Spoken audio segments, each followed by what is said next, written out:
کراچی میں تاجر میر رضا کیس کی اعلیٰ سطح کی تحقیقاتی ٹیم کی جانب سے تحقیقات کا سلسلہ جاری ہے۔ ترجمان سندھ پولیس کے مطابق تحقیقاتی ٹیم طبی رپورٹس، ڈیجیٹل اور دستیاب دیگر شواہد، سابقہ تحقیقاتی ٹیم کی کارروائی اور ممکنہ زاویوں کا باریک بینی سے جائزہ لے رہی ہے۔ ٹیم کو اب تک 2 پوسٹ مارٹم رپورٹس، 1 حتمی رپورٹ اور 3 کیمیائی تجزیاتی رپورٹس موصول ہو چکی ہیں۔ رپورٹس کے جائزے کے دوران بعض نکات ایسے سامنے آئے ہیں جن میں مزید وضاحت یا باہمی مطابقت کی ضرورت محسوس ہوئی ہے۔ موبائل فون اور اسمارٹ واچ کے ڈیٹا کے تجزیے کے لیے Punjab forensic science agency, digital currency سے متعلق امور کی تحقیقات کے لیے NCCIA، جبکہ موبائل فون کو ان لاک کرنے کے لیے متعلقہ کمپنی کے حکام سے رابطہ کیا گیا ہے۔ کراچی میں تاجر میر رضا کیس کی اعلیٰ سطح کی تحقیقاتی ٹیم کی جانب سے تحقیقات کا سلسلہ جاری ہے۔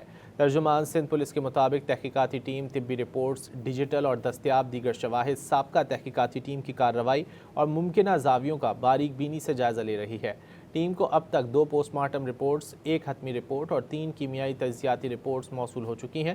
رپورٹس کے جائزے کے دوران بعض نکات ایسے سامنے آئے ہیں جن میں مزید وضاحت یا باہمی مطابقت کی ضرورت محسوس ہوئی ہے۔ موبائل فون اور اسمارٹ واچ کے ڈیٹا کے تجزیے کے لیے Punjab forensic science agency, digital currency سے متعلق امور کی تحقیقات کے لیے NCCIA، جبکہ موبائل فون کو ان لاک کرنے کے لیے متعلقہ کمپنی کے حکام سے رابطہ کیا گیا ہے۔